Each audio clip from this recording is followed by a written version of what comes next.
Welcome back to Off the Record. Let's get this straight from the jump. When a woman in Pattaya tells you you're different, what she's really doing is testing how dumb you are. Now, I'm not saying every woman in this city is running game, but I am saying the ones that are got it down to a science. They've seen you before, not just once, hundreds of times. Different name, same dream. You walked off that plane thinking you'd be treated like a king, and the moment you made eye contact with that girl on Walking Street, you were already cast in a role she's been directing since she was 17. You see, the word different is a psychological trick. It's bait for your ego. It taps into that little voice in your head that's been dying to be seen, respected, chosen, and she knows it. She's not guessing, she's profiling. Before she even talks to you, she's clocked everything: the way you dress, the way you walk, if you're making eye contact or scanning the whole block, if you got confidence or if you just pretending to. She don't need a background check. Your body language said it all. And once she pegs you as a guy who needs to feel special, here comes the line: you're not like the others. You're more respectful. You don't treat me like a bar girl. Sound familiar? That's because it works, especially on men from the West who've been emotionally starved, undervalued, or just tired of fighting back home. You come out here looking for peace, and you mistake that peace for truth. It's not a compliment, it's a setup. You thinking that line means she sees something deep in you. What it really means is, I've sized you up. I know what kind of man you want to be, and I'm going to reflect that back to you until I get what I want. It's confirmation bias in a miniskirt. You already wanted to believe you stood out. You wanted to believe she ain't like the others. So when she says you're different, you ain't even questioning it. You buying the fantasy and throwing in a tip. The real question is, different from who? Different from the 12 other dudes she just said that to last week? Different from the last guy who gave her 10,000 baht to help her grandma and then never heard from her again? Or different from the ones who treat her like a working girl and don't fall for the illusion? Here's the twist. If you were really different, she wouldn't need to say it. She'd show you, in time, through actions, but she ain't got time for that. Because time is money, and you look like a payday. The power of emotional language. That different line is dangerous because it feels like connection, but it's just sales. It's no different than a car dealer saying, you look like a man who knows quality. Same play, different product, and it's not just her. The entire ecosystem of Pattaya nightlife is built on illusion. The illusion of exclusivity, the illusion of romance, the illusion that you're not a client, you're the one. It's not evil, it's business. And if you don't know the rules of the game, you'll swear you're in love when you're just another player on the roster. She mirrors you to manipulate you. So now you've taken the bait. You believe the you're different line, and now she's shifting into phase 2, mirroring. Let me break it down. This ain't some random act of chemistry. It's psychological warfare with a smile. She listens to your words, picks up your vibe, watches your mannerisms, and then she becomes your ideal woman right in front of your eyes. That's not connection. That's strategy. How she becomes what you want. You say you like quiet women, she gets soft-spoken. You say you're tired of Western women with attitudes, she becomes the picture of submission. You mention you used to be in the military, suddenly she's so proud of strong men. You talk about opening a business, she always dreamed of helping a man build something. You think you found someone who gets you. Nah, bruh. You just found someone who copies you. She's not falling for you. She's designing herself to match your fantasy, down to the damn pixels. And because she's good at it, you never see it coming. Men fall in love with themselves. Here's the truth nobody wants to admit. Most dudes don't fall in love with a woman. They fall in love with how a woman reflects them. If she laughs at your jokes, agrees with your opinions, strokes your ego, and tells you you're a king, your heart's wide open. You're not in love. You're in love with the version of you that she created. And guess what? She knows it. She's not trying to be her real self. She's trying to be what makes you feel like a better man. It's emotional customization, and it's damn near untraceable because it doesn't feel fake. It feels perfect. But perfect is the problem. She's a mirror, not a window. A real woman, one that actually wants something real, will challenge you. She'll have her own thoughts, her own boundaries, her own life. She's a window to another world. But this woman, she's a mirror. You only see what you want to see. And when she finally drops the act, after the money stops or the visa gets approved, you'll wonder what happened to that sweet, loyal, submissive woman. She never existed. You fell for your own reflection. Why this works so well in Pattaya? You gotta understand, this isn't new. It's just more intense here. Pattaya is the Olympic Games of male desire.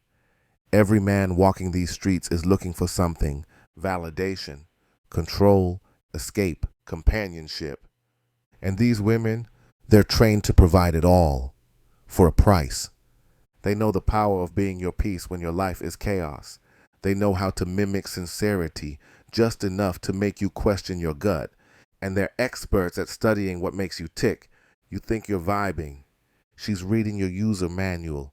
This ain't seduction. This is software. The fantasy costs more than money. Let's talk numbers, but not just bot. I'm talking about the emotional cost, the spiritual cost, the damage to your self-worth when you're chasing fantasy in a city built on it. Because Pattaya is Disneyland for broken dreams. You don't just pay in cash, you pay with your sanity. You think you're in control? Nah. You hit the ATM, grab a few thousand, walk into a bar, and pick the girl you want. You feel like a boss. But real talk, you just entered her ecosystem, not the other way around. You're paying for the illusion of control, but the moment you think you're running the show, she's already flipped the script. She lets you believe you're the king. Meanwhile, she's stacking bot off your delusions, giving you just enough sweetness to keep the withdrawals coming, and you thank her for it every damn time. You go home, hold her close, tell yourself she really likes you this time. She's already planning her next move. The deeper cost, your identity. Most men don't realize what they're really losing out here. It's not the 50,000 baht a month you blow on her. It's the way your self-image erodes when you base your worth on her approval. You start dressing for her, thinking for her, spending for her. Your masculinity becomes tied to whether or not she calls you my love in public. Whether she posts you on her IG stories, whether she smiles when you walk in the room. You've turned into a puppet with a passport. And it's not even her fault. It's yours for confusing validation with love. Buying love is addictive. Let's get something straight. This ain't about sex. You can get sex anywhere. What dudes are really hooked on in Pattaya is the feeling of being wanted, the attention, the laughter, the cuddles, the "I miss you baby" texts. But it's all for sale. And like any addiction, it needs more and more to feel good. More money, more girls, and more time. Before you know it, you ain't living in Thailand.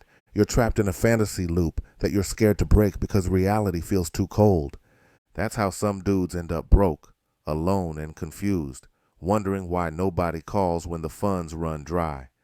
It's not just a money thing, it's a mindset thing. You can't outspend insecurity. You know what's wild? Some of y'all try to outspend your insecurities. You think, if I give her more, she'll stay. If I treat her better, she won't leave. If I move her in, I'll be different. But that's not how the game works. You can't buy your way into someone's heart when they're renting you theirs by the hour. It's not about what you provide. It's about how long you can provide it. And once that dries up, so does the affection. This ain't romantic. It's arithmetic. She ain't your girl. She's your expense. Don't hate the player, but don't be the fool. Now don't get it twisted. I'm not here to bash the women. They're playing a role that many of us would play too if the tables were turned. Survival makes people resourceful. And if you from nothing and someone's willing to throw cash for a smile and a cuddle, would you say no? But just because it's understandable don't mean you gotta be dumb about it. Learn the difference between playing the game and being played by it. If you know what it is and still want to play, cool. But don't walk in blind and cry foul when the fantasy fades. You were never buying love, and you were renting comfort, and the lease always ends early. The emotional manipulation game. Let's dig deeper, because now we got to talk about how some women out here don't just hustle your wallet, they hustle your heart. This chapter ain't about tricks and bars, it's about tricks of the mind. This is where the real game lives, the illusion of connection. She looks you in the eye, she listens, she laughs at your jokes, even when they mid. She tells you her struggles, her dreams, her pain. You think, she's not like the others. She is, but she's mastered the art of illusion. She'll drip feed you vulnerability like it's real, drop just enough trauma to bond with your savior complex, and once that hook is in, you're caught, not by sex, not by beauty, by emotional investment. You ain't chasing the girl anymore, you're chasing the connection. That's when it gets dangerous, the "you're different" setup. You ever hear it? I don't usually do this, but you're different. I can talk to you, not like the others. I never felt like this with a foreigner before. Yeah, bro, that ain't love. That's a tactic. Because once she makes you feel special, she owns you. You'll do anything to protect that feeling. You'll pay more. You'll overlook red flags. You'll defend her to your friends. You'll take her side when your gut tells you she's capping. Because the worst thing she can do now is take that feeling away. And she knows that. When she cries, you pay. The tears are real, or at least they look real. One bad day and she's sobbing on the balcony, talking about family, sickness, rent, bad exes. You don't know if it's true, you just know it hits you in the chest. Next thing you know, you transferring money like a reflex. Not because she asked, because you want to help, and that, my guy, is where you lost. Because now she ain't hustling for bot. She got you moving off emotion. And once you're in that zone, logic is dead. You're no longer thinking, you're reacting. The hot and cold trick.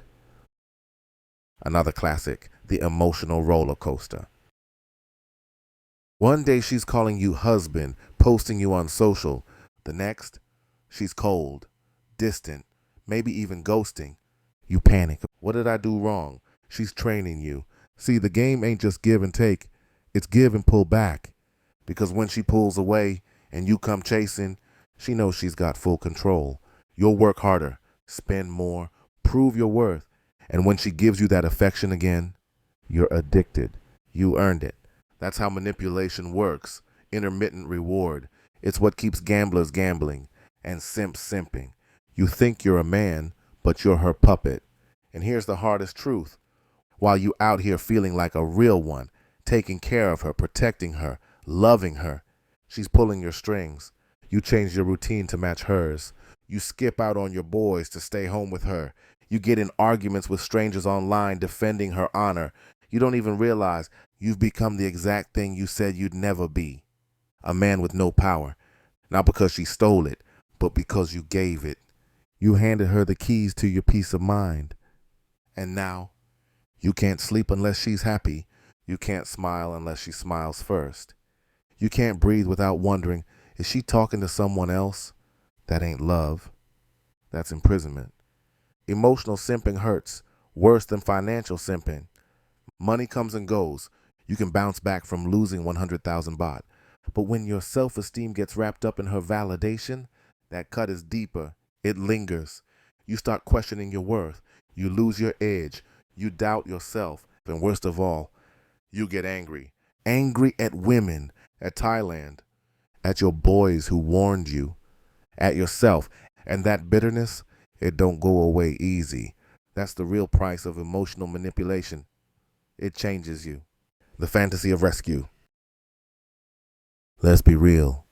One of the oldest tricks in the book is making you feel like you saved her. You showed up, gave her attention, a few dates, maybe you even paid a couple bills, and suddenly she's telling you, you changed my life. But ask yourself, what exactly did you save her from? See, the game in Pattaya is designed to make you feel needed, to feed your ego like a buffet. She might say her ex was toxic, Her family struggles. She can't trust anyone until you. You're the only one who listens. You're not like the others. And that's the exact line she's used 10 times before. It ain't even about lying. It's emotional manipulation wrapped in survival instincts.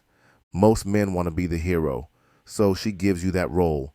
But while you're dressing up as Superman, she's already talking to Batman, Iron Man, and maybe the dude from room 402. You didn't rescue her. You walked into a scripted role in her hustle. The not like the other girl's illusion. Here's the next lie men love to believe.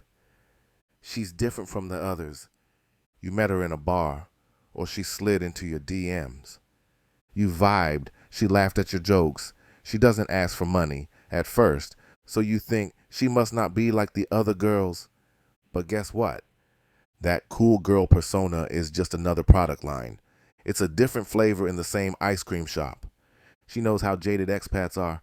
She knows y'all been burned, so she becomes the anti-bar girl, the I'm not here for money type. She plays the slow game, wins your trust. Then boom, 3 months in, there's a sick mom, a broken phone, a family issue. Suddenly, the different girl shows you she's just a more patient version of the same game. The hustle evolved. And again, it's not that she's evil, it's that she's smart. She adapts to the market, and the market is full of men who crave authenticity, even when it's manufactured. The price of companionship. Let's break something down. Companionship in Pattaya ain't free. Whether it's through money, attention, or emotional investment, you're paying for access. Some men out here act surprised when things start feeling transactional. But bro, from the jump, you set the tone. You took her out, paid for drinks, complimented her like she's a queen. Now you expect her to just ride for you because of feelings? Feelings don't pay rent. Feelings don't feed families back in Isan. Feelings don't upgrade phones or fix AC units. So yeah, she might enjoy your time. But this ain't a rom-com. It's a calculated exchange. You're renting a vibe, an illusion of intimacy. And the longer you play along without recognizing it, the more disappointed you'll be when that illusion breaks. There's a price for companionship in Pattaya. Pay it knowing what you're getting. Don't pay it hoping for love when it's clearly business. The lie you tell yourself. The biggest lie out here in Pattaya, the one you tell yourself, you convince yourself that this one is real. You ignore the red flags. You rewrite reality because the fantasy feels better. She says you're different, and you want to believe it so bad. You start ignoring logic. You stop asking questions. You make excuses for her behavior. You defend her to your boys even when deep down you know something don't feel right. But you hang on because being chosen feels better than being alone, and admitting it was a lie, that means admitting you fell for it. But here's the truth. There's no shame in wanting love. The shame is in refusing to see the game for what it is. You ain't the first guy she called different. You won't be the last. What makes you actually different? The ability to walk away when the truth hits. You think you're different? Cool. But actions speak louder than pillow talk. She says you're different. But are you really? Or are you just another dude in Pattaya believing a customized lie, paying premium prices for a recycled experience? This ain't hate. It's a wake-up call. Pattaya ain't gonna change for you. The game is the game. Your only power is how you play it or walk away from it. This is off the record. No face, just facts. If this hit a nerve, good. It was meant to. Hit that like, drop your thoughts, and send this to a brother who need to hear it. I'm gone.